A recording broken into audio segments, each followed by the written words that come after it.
আমি ডক্টর জয়ন্ত বাইন, প্লাস্টিক এবং cosmetic surgeon. আমরা এই ম্যাডামের আজকে ব্রেস্ট রিডাকশন সার্জারি করব। তো আমরা দেখতে পাচ্ছি ওনার ব্রেস্টের সাইজ দুটো এক্সেসিভলি বড় হয়ে গেছে, যেটা ওনার বডির যে সাইজ বা ওনার যে হাইট সেটার সঙ্গে ম্যাচ করছে না। सो व्यूअर्स, मैं doctor Jain, plastic and cosmetic surgeon. आज हम एक ब्रेस्ट रिडक्शन सर्जरी करेंगे।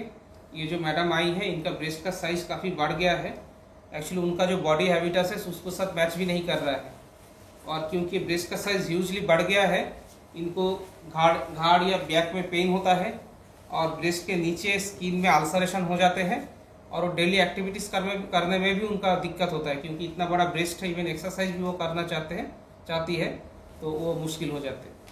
तो ওনার ব্রেস্টের সাইজটা যেহেতু খুব হিউজলি বেড়ে গেছে, ওনার ঘাড়ে এবং পিঠের দিকে ব্যথা হয়, ব্রেস্টের নিচে যে স্কিন রয়েছে সেই স্কিনে আলসারেশন হয়ে যায় এবং ডেলি অ্যাক্টিভিটিসেও অসুবিধা হয়।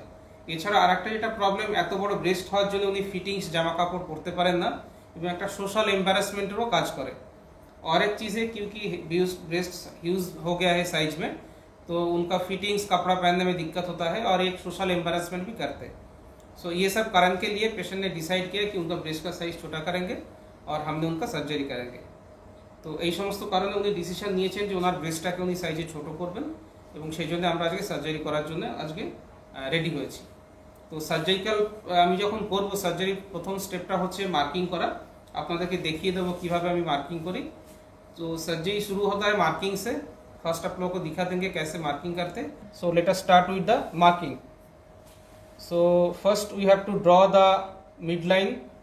So this is the midline. We start from the suprasternal notch. So this marking is very important because once patient is lied down, the anatomy of the breast got distorted. Okay. So first we done the midline, then the inferior breast crease. So this is the inferior breast crease. Okay. So this is the inferior breast crease. Marking of the inferior breast crease, and then we will mark breast meridian. Okay, so viewers, আমরা marking complete করেছি। এবার marking midline marking করা হয়েছে। আমরা nipple areola কমপ্লেক্সের proposed যেখানে হবে সেটা মার্কিং করেছি। দুদিকেই আমাদের 17 সেন্টিমিটার থাকছে, মাঝখানে গ্যাপ 18 সেন্টিমিটার থাকছে, একটা ইকুইল্যাটারাল ट्रायंगल তৈরি হচ্ছে। सो viewers, हमने मार्किंग कंप्लीट किया। ये हमारा प्रपोज निपल एरियोला कॉम्प्लेक्स है। दोनों साइड में 17 सेंटीमीटर है और बीच में 18 सेंटीमीटर है, तो एक इक्विलैटरल ट्रायंगल बना है। सो हम एक्सपेक्ट कर सकते हैं कि इनका रिजल्ट काफ़ी अच्छा लिफ्ट मिलेगा और अच्छा रिजल्ट होगा। तो আমরা एक्सपेक्ट করতে পারি ওনার খুব ভালো লিফট হবে এবং ভালো रिजल्ट হবে। तो फ्रेंड्स, हम लोग अब स्टार्ट करने जा रहे हैं ब्रेस्ट रिडक्शन सर्जरी। पेशेंट को पूरा सून कर दिया गया है जनरल एनेस्थेसिया से। तो अभी हम सर्जरी स्टार्ट करेंगे।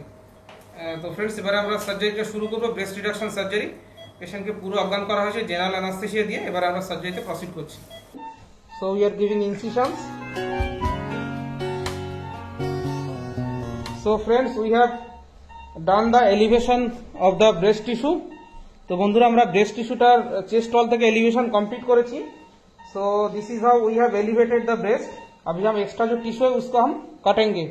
सो अभी हम एक्स्ट्रा जो टिश्यू है उसको रिसेक्शन करेंगे, स्टार्टिंग द एक्सिशन। अगर আমরা স্কিন এক্সিশনটা শুরু করব।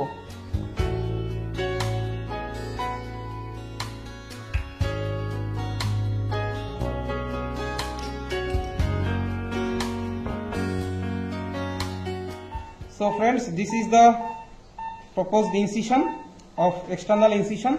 বাইরে যে আমরা ইনসিশনটা দেব সেটা আমরা একটা মার্কিং করেছি, ড্র করেছি। এই বরাবর আমরা কেটে বাদ দেবো। সো এই পরিমাণ টিস্যু হচ্ছে বাদ চলে যাবে। এই যে আমরা যতটা কেটেছি ততটা বাদ চলে যাবে, আর নিপল এরিওলা কমপ্লেক্সটাকে আমরা উপরে তুলে নিয়ে আসবো। সো ফ্রেন্ডস, আমাদের ব্রেস্ট রিডাকশন সার্জারি শেষ হয়েছে। এটা just immediately after surgery on table আপনারা দেখতে পাচ্ছেন। তো ইমিডিয়েটলি আফটার সার্জারি দেখতে এরকম হয়। এবারে আমরা পেশেंट के वार्ड शिफ्ट করে দেব। सो फ्रेंड्स, हमारा सर्जरी कंप्लीट हुआ। अभी ऑन टेबल रिजल्ट है। पेशेंट को अभी हम लोग वार्ड में शिफ्ट करेंगे।